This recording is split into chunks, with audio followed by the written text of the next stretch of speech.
Teman-teman sekalian, salam jumpa kembali lagi bersama dengan saya, Pater Avensaurus Vede dari Sukarelawan Kelompok Kasih Insanis Peduli Orang dengan Gangguan Jiwa di wilayah Provinsi Nusa Tenggara Timur. Saya tinggal di Indi. Ada satu kabar yang menggembirakan yang kita dapatkan saya kira pekan lalu. Kabar tentang apa?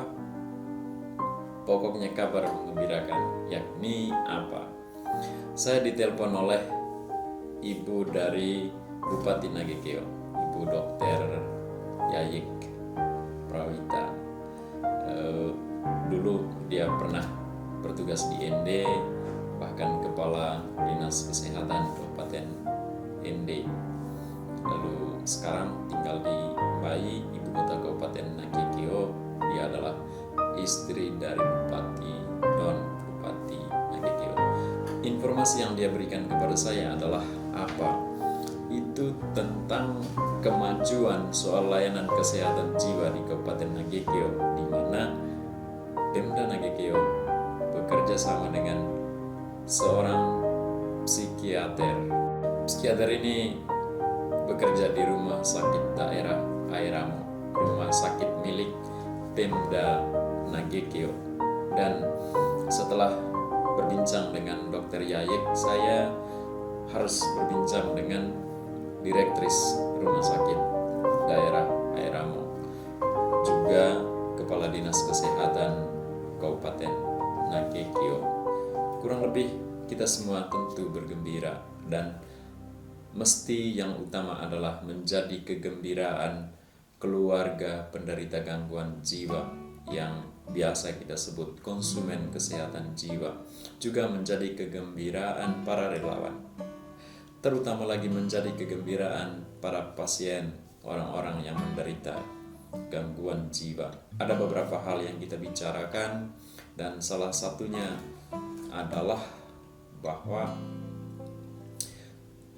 tidak mungkin semua penderita gangguan jiwa di wilayah Kabupaten Nagekeo akan pergi ke rumah sakit daerah Airamo, apalagi yang terpasung, apalagi yang berkeliaran di jalan. Karena itu, dalam omongan-omongan kecil dengan Direktris Rumah Sakit, dengan Kepala Dinas Kesehatan Kabupaten Nagekeo, rencana ke depan adalah secara berkala psikiater atau dokter ahli jiwa ini turun ke puskesmas-puskesmas di seluruh wilayah Kabupaten Nagekeo. Dan mumpung Kabupaten Nagekeo memiliki hanya 7 puskesmas, dan mungkin akan berkembang ke depan 8, 9 atau 10. 7 puskesmas setidaknya bisa dilakukan dengan cepat, ya. Oke, bergantung pada data pasien pada setiap puskesmas. Kalau datanya banyak, kalau dalam data jumlah penderitanya banyak, itu berarti tidak mungkin hanya 1 hari saja mengunjungi mereka. Tidak mungkin hanya 1 hari saja mendiagnosis mereka. Ya, butuh beberapa hari. Tapi setidaknya dengan adanya psikiater, layanan kesehatan jiwa di wilayah Kabupaten Nagekeo pasti akan makin bagus. Untuk sekarang, sebelum psikiater datang, di beberapa puskesmas di wilayah Kabupaten Nagekeo itu sudah sediakan obat untuk penderita gangguan jiwa, seperti Puskesmas Danga, Puskesmas Nangaroro, dengan Puskesmas Bowai, dan beberapa keluarga pasien dari beberapa puskesmas lain. Mereka mengakses layanan kesehatan jiwa di 3 puskesmas itu, juga saya kira di Puskesmas Kapurea, ya.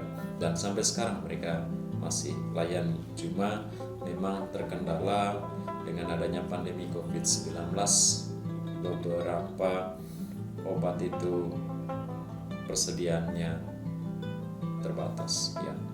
Keuntungan dari adanya psikiater di rumah sakit, atau keuntungan dari adanya poli jiwa di rumah sakit adalah rumah sakit atau Pemda katakan atau Pemda katakan begitu, menyediakan anggaran khusus untuk pengadaan obat. Kalau kita hanya andalkan puskesmas, kurang lebih lah ada mungkin anggaran puskesmas untuk pengadaan obat, tetapi saya kira 99,99% itu adalah obat-obat yang didatangkan dari pemerintah pusat melalui Dinas Kesehatan Provinsi. Ya, puskesmas mendatakan pasien, mendatakan obat yang dibutuhkan, lalu diajukan ke Dinas Kesehatan Kabupaten, lalu Dinas Kabupaten mengajukan selanjutnya ke Dinas Kesehatan Provinsi, dan itu yang terjadi selama ini, kurang lebih ya.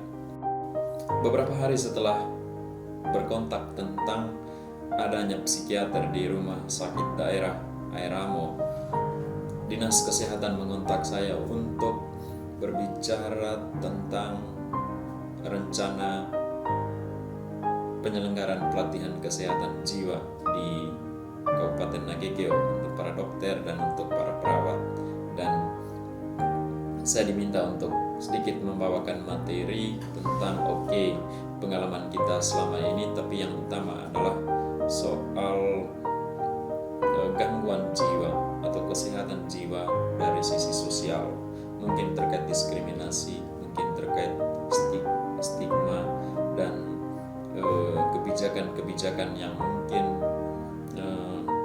perlu dilakukan secara kreatif di puskesmas. Kita akan coba dengan pengetahuan yang kita miliki, dengan pengalaman yang kita miliki selama ini, kita coba berikan kepada para dokter di Kabupaten Nagekeo, kita coba berikan kepada para perawat puskesmas terutama perawat yang memegang program kesehatan jiwa, beberapa hal lah terkait layanan terhadap mereka ya. Selama ini di Kabupaten Nagekeo kurang lebih ada ratusan pasien yang pernah kita kunjungi di wilayah puskesmas Bowai, kita kunjungi di wilayah puskesmas Moponggo, kita kunjungi di wilayah puskesmas Raja, kita kunjungi di wilayah puskesmas Kaburea, dan juga di wilayah puskesmas Danga ya. Banyak sekali pasien di sana, banyak sekali yang terpasung, dan kita topang selama ini.